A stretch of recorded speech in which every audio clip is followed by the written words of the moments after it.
Амазонка – это река, полная тайн и неизведанных загадок. И сегодня вы узнаете про самые невероятные вещи, которые повергли в шок не только мировых ученых, но и даже меня. Ведь воды этой реки и окрестные территории полны созданий, каких и свет не видывал. От настоящих драконов, переживших 12 миллионов лет, до людей, которые живут в своем выдуманном мире. А в конце я покажу то, что меня больше всего удивило – рыбу с настоящими человеческими зубами. Хоть в такое и сложно поверить. Представь себе, в дебрях Амазонии ученые наткнулись на настоящего пиявочного тираннозавра, который получил имя королевской пиявки. Этот гермафродит сильно выделяется размерами среди своих сородичей. В 2010 году, когда исследователи рыскали по перуанской части Амазонки, они даже встретили пиявку длиной в целых 10 сантиметров. Практически с ладонь, Карл! И тут тебе не просто микрозубки, а настоящие клыки, как будто у тираннозавра. Эволюция решила подшутить, создавая такого маленького, но страшного хищника. Королевская пиявка не ограничивается мелкими угощениями и рачками из воды. Нет, ей по вкусу большие млекопитающие, и она предпочитает охотиться напрямую, попадая в тела жертвы через глаза или гениталии. Да, ты правильно понял, это как в фильме ужасов, только в реальной жизни. И вот еще один забавный факт. Их репродуктивные органы размером с песчинку, когда у представителей других пиявок все в разы больше. И злобой они, видимо, компенсируют свое маленькое недоразумение. Так что, друзья, следите за своими глазами и гениталиями. Вдруг вам повстречается королевская пиявка, озлобленная на весь мир. А следующая находка вогнала в ступор весь мир. История с горбатым китом в лесу острова Маражо просто жуть какая загадочная и странная. Произошла она в 2019 году, когда в устье реки Амазонка, прямо среди мангровых деревьев и кустарников, нашли труп горбатого кита. Это существо было обнаружено благодаря стервятникам, которые, видимо, сразу почуяли что-то неладное. Ученые предположили две версии того, как этот кит оказался в столь необычном месте. По первой версии, его могли выбросить на берег сильные волны прилива, когда он плавал возле берега, а запутавшись в джунглях, кит не смог вернуться в воду. Несмотря на свои размеры, он был младенцем, которому едва исполнился год. Судя по всему, кит отделился от матери и не смог присоединиться к миграции своих сородичей у берегов Антарктиды. Биологов поразил и сам факт того, что этот кит появился у северных берегов Бразилии в зимний период, ведь это аномально, поскольку обычно они проходят тут с июля по ноябрь. Вторая же версия предполагает, что причиной смерти кита в океане могло стать загрязнение пластиком, и уже мертвая туша была выброшена волнами на берег. СМИ, связанные с экологами, даже сообщали, что брюшная полость кита была забита человеческими отходами. Но так это или нет, в официальных отчетах не было указано. Ученые также не исключают возможности столкновения с судном или запутывания в сетях браконьеров. Хоть история и грустная, но, конечно, сам кит среди джунглей стал настоящей находкой для репортеров. Выглядит это очень пугающе, но, поверьте, это далеко не самое впечатляющее, что я вам сегодня покажу. Вот смотрите, на дне лежит какой-то валун, весь обросший водорослями. Но стоит рыбке подплыть поближе, как камень превращается в настоящего дракона. Знакомьтесь, это мата-мата. Брахромчатая черепаха, если говорить по-научному. Длинная драконья шея, да еще и с огромной пастью, которая проглатывает рыбу целиком. Бррр, выглядит ужасающе. Мата-мата – беспощадный хищник, который защищен непробиваемым панцирем. Кроме зубов и шеи, черепаха имеет в своем вооружении специальные лохмотья, которые позволяют улавливать малейшие движения вокруг нее. Мата-мата лежит камнем, но всегда четко знает, кто и где находится вокруг нее. Когда она хватает свою добычу, то быстренько глотает ее и делает вид, что ничего не произошло. Она лишь изредка поднимает голову ближе к поверхности, и тогда из воды торчит длинный хобот с двумя ноздрями. Обитает мата-мата в стоячих водах, причем может охотиться не только на рыбу, но и не против полакомиться пернатыми, которые иногда скользят вдоль водной глади. А знаете, сколько этим черепашкам лет? Ученые говорят, что около 12 миллионов лет. Вот такой вот дракон. Но с чем у вас устрашающим ассоциируется амазонка? Лично у меня это анаконда, еще одна рептилия, которая в свое время поразила ученых. Я раньше думал, что в фильмах сильно преувеличивают опасность этой змейки, но поверьте, это не так. Несмотря на то, что она не пользуется ядом, это создание не для слабонервных. Зеленые анаконды могут вырасти до размеров, от которых у тебя застынет кровь в жилах. 9 метров в длину и до 250 килограмм веса. Да уж, диаметр тоже впечатляет, почти 30 сантиметров. Просто гиганты среди змей, что тут сказать. Тут уже понимаешь, чтобы прокормиться такой туше, нужно устроить банкет из парочки человек. Хотя в фильмах и слегка преувеличивают ее страсть к человечине, но в целом ей без разницы, что кушать. Правда, обычно она предпочитает более классические блюда. Птиц, оленей, свиней, ягуаров, черепах и даже капибар. Прямо как настоящий гурман, только змеиный. А вот то, как эта змея устраивает свои трапезы, это вообще отдельная история. Анаконда обвивает свою жертву и душит ее, а потом целиком затягивает в себя, надевая сверху как чехол. Ах, жуть! Но самое интересное, между своими пышными приемами пищи анаконда делает такие перерывы, что даже женщины на диете позавидуют. Змеи могут вполне спокойно отдыхать и не питаться неделями или даже месяцами. Видимо, в жизни анаконды есть над чем поразмыслить, не отвлекаясь на еду. Но давайте поговорим и про людей, ведь встретить в дебрях Амазонки можно не только диких и редких животных, но и очень странные племена. Бразильские индейцы-пираха представляют интерес для ученых и исследователей из-за своего уникального образа жизни и культуры. У этих ребят не принято спать долго. Они просто ходят и выключаются периодически на 20-30 минут в течение дня. День и ночь для них не имеет значения. Кушают они только свежее, только добытое, не занимаясь заготовкой провизии и накопительством. Еще интересно, что каждые 6 или 8 лет они меняют свои имена, типа эволюционируя и перерождаясь в течение своей жизни.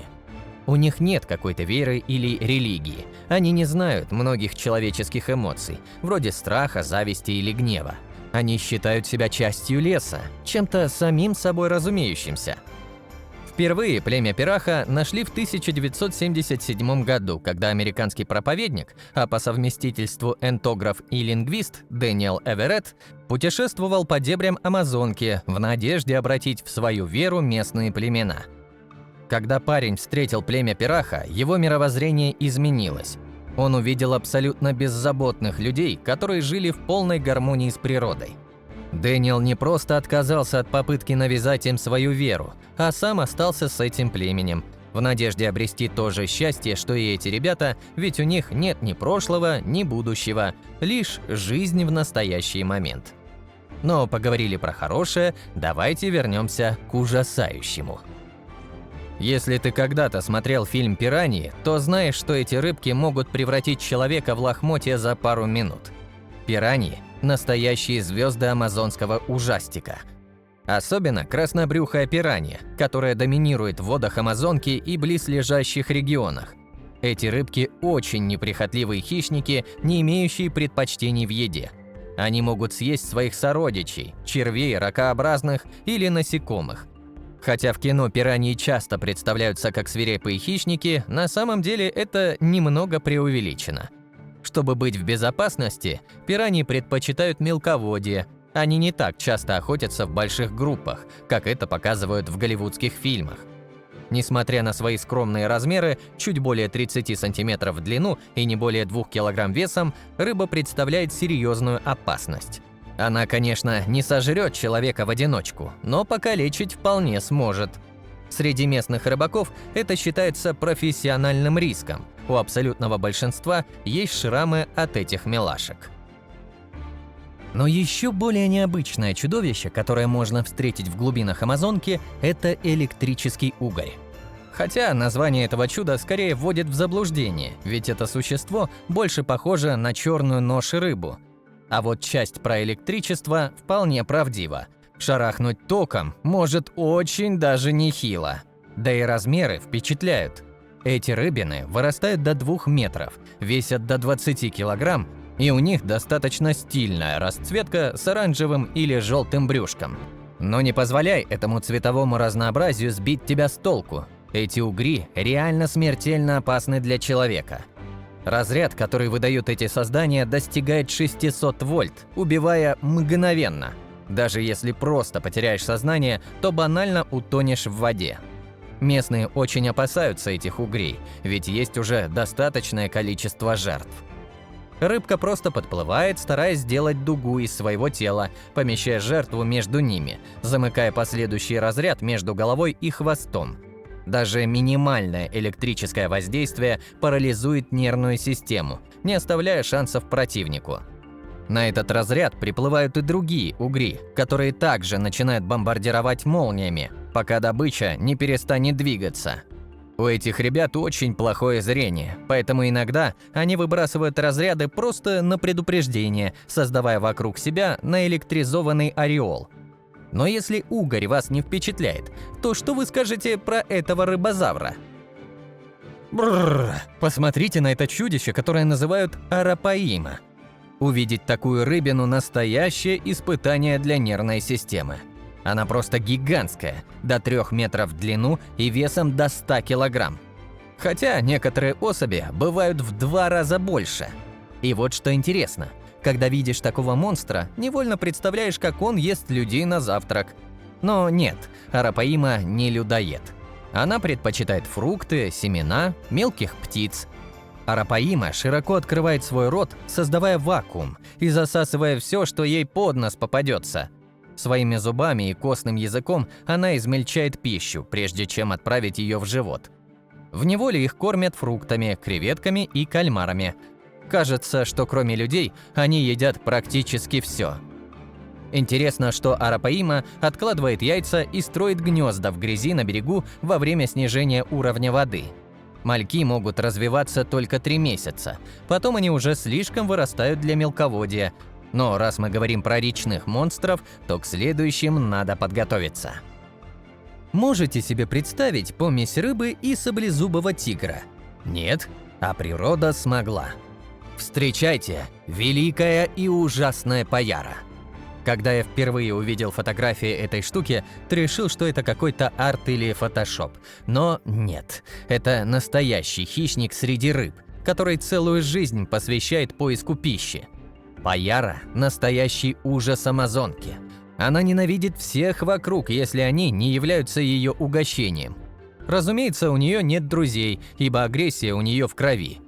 Эта рыба так устрашающе выглядит, что пугает не только потенциальных жертв, но и врагов, которые могли бы с ней справиться. С этой рыбой больше не связывается ни один хищник.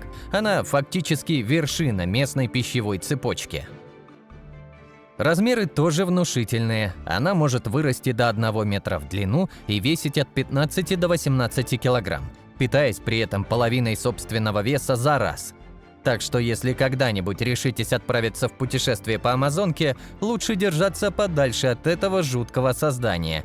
Тут даже на пираний согласишься, лишь бы не видеть этих клыков. Ну и какая амазонка может быть без крокодилов? У меня лично ассоциация, что это самый страшный монстр, которого можно встретить на берегах этой реки. И черные кайманы, которые являются крупнейшими хищниками в этой экосистеме, лишь подтверждают мои размышления. Этих тварей можно встретить в любой части Амазонки. Они играют роль санитаров леса, уничтожая все неразумное, что решило попасться у них на пути. Кайманам практически по барабану, на ком защелкивать свою пасть, будь это человек или птица. Страха у них нет ни перед кем. Поэтому так мало естественных врагов, ведь кто захочет связываться с этой самоходной челюстью? Самки черного каймана откладывают яйца в гнездах, созданных ими самими, в период сухого сезона. Мама каймана охраняет своих детенышей до тех пор, пока те не становятся способными защитить себя. Даже маленькие крокодильчики весьма опасны. Если не съедят, то точно не отпустят после укуса. Очень советую вам держаться подальше от затопленных саванн Амазонки и пресных озер Южной Америки, берега которых реально кишат черными кайманами. Но если к крокодилам мы еще привыкли, а особо внешний вид не удивляет, то что вы скажете про следующего монстра? Этот ужас я обещал вам еще в самом начале выпуска. Фух, готовы? Рыба с человеческими зубами. По крайней мере, очень похожими на них. Зовут эту рыбку Паку. Она как пиранья, только зубки не мелкие и острые, а квадратные и плоские с человеческим прикусом. Но на удивление, они не хищники, хотя и выглядят реально пугающе. Мясо не едят вообще. Ха, правда, неожиданно. Паку даже при своих метровых размерах предпочитает вегетарианскую пищу. Они даже могут вскрывать орехи и ловко доставать кусочки еды из различных углублений. Зубы как раз в этом помогают. Но это не значит, что они не могут кого-то укусить. Бывали случаи, когда стаи паку кусали людей и приводили к серьезным увечьям, и даже в неволе бывали случаи нападений. Например, в частном аквариуме Шотландии рыбка чуть не откусила палец нерасторопному зеваке, который решил растормошить ее. Но в целом, если ты не приближаешься слишком близко, то можно чувствовать себя в безопасности. Хотя я лично держался бы подальше. Не знаю, как вам, но меня такие зубки очень настораживают. Ух, конечно, столько всякого на нашей планете, что и поверить трудно, что это не просто картинки из интернета. После такого 10 раз подумаешь, а как местные вообще живут на Амазонке. На этом у нас все. Всем спасибо за просмотр и до встречи в следующих видеороликах. Пока!